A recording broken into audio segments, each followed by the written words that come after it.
a bunch of things jump out to me, particularly as an Indian, also looking at like a country feeling its way through coalition politics, which is new for France and very familiar to Indians. But I'd remind listeners that part of the reason some folks on the left are also incensed is it's almost forgotten because it was 50 days ago now, or more than that. But a reason the Macronists didn't do as badly as people were expecting was because voters came together to keep up that cordon sanitaire, to keep the far right out, and that included evidently lots of leftist voters supporting centrist candidates. And so to then go and sort of accept support from the right can maybe creditably seen as something of a betrayal of that verdict. But I wanted to ask you about one thing in particular. You mentioned a little earlier that there's all these crises happening in the world. This is a complex time. You're in DC and about to see whatever happens in this crazy American election, and there's the Middle East and so on.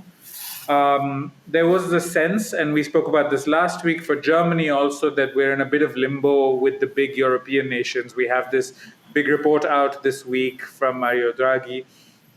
This isn't an NFP prime minister, and so it's not going to be constantly, confrontational necessarily with Macron, but it's still cohabitation. It's still not his own prime minister.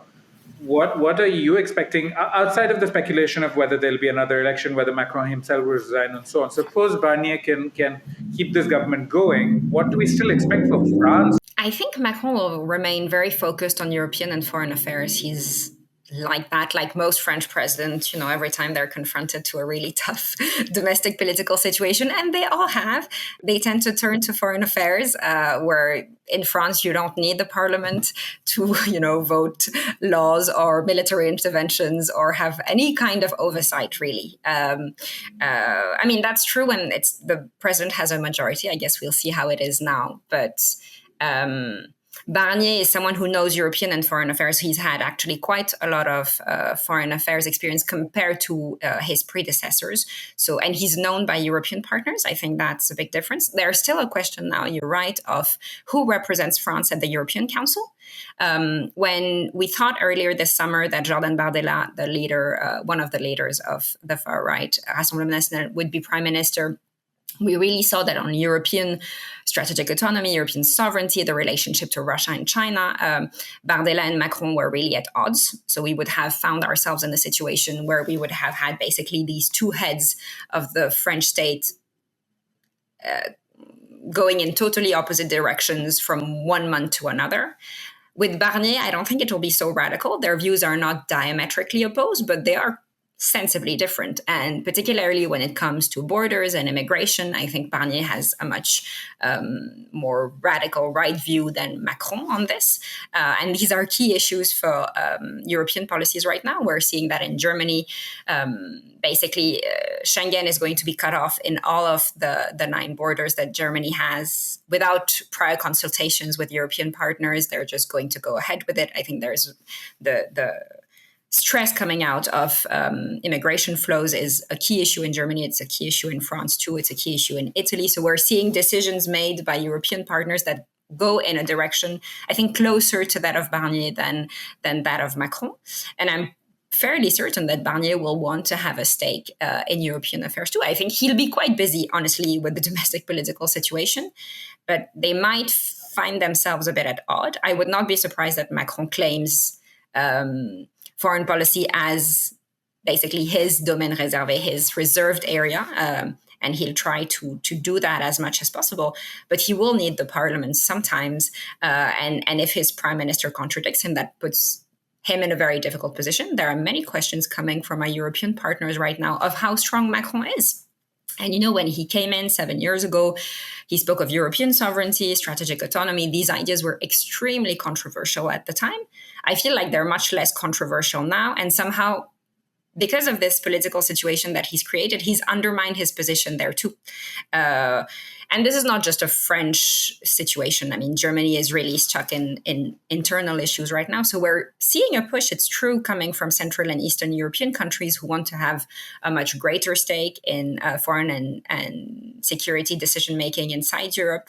The new European Commission will come into force by the end of the fall, beginning of the winter. Kaja Kallas, the former Estonian prime minister, is going to be the EU's high representative for foreign affairs. So I think she also has a view on Russia that's quite different, view on Russia and China, I should say, amongst other, that's quite different from the current EU chief diplomat, Josep Borrell. So I think we're going to see an evolution there. Which Macron, in a way, was quite central to, and I don't know how central he's going to be to that.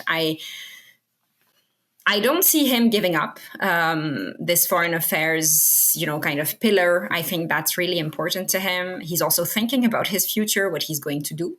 But I'm not sure what form that takes once France is in a bit more of a stable situation. But there might be confrontation between Barnier and him.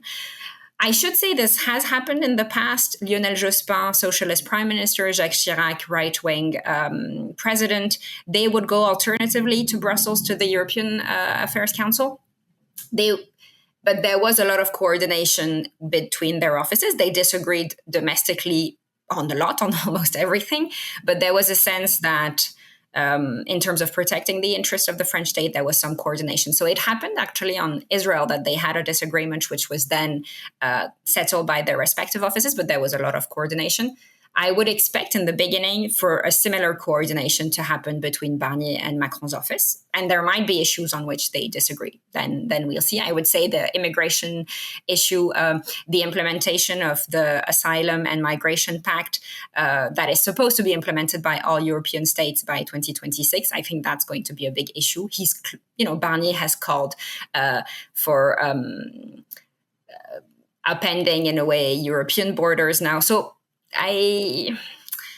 there might be a bit of confrontation between them, and let's see whether that confrontation becomes public or not. It's also possible that they keep it just between themselves and they manage to settle it. But let's see. I think the priority for Macron is to make sure that his prime minister right now ensures that there is no repeal of the pension reforms. And this is where the left is going to find itself in a very, very tricky situation, because one of their key issues in their manifesto this summer was that they were going to repeal it. Of course, they don't have their prime minister in France is not representative of their ideas, but the Rassemblement National, the far right, has called for repealing the law.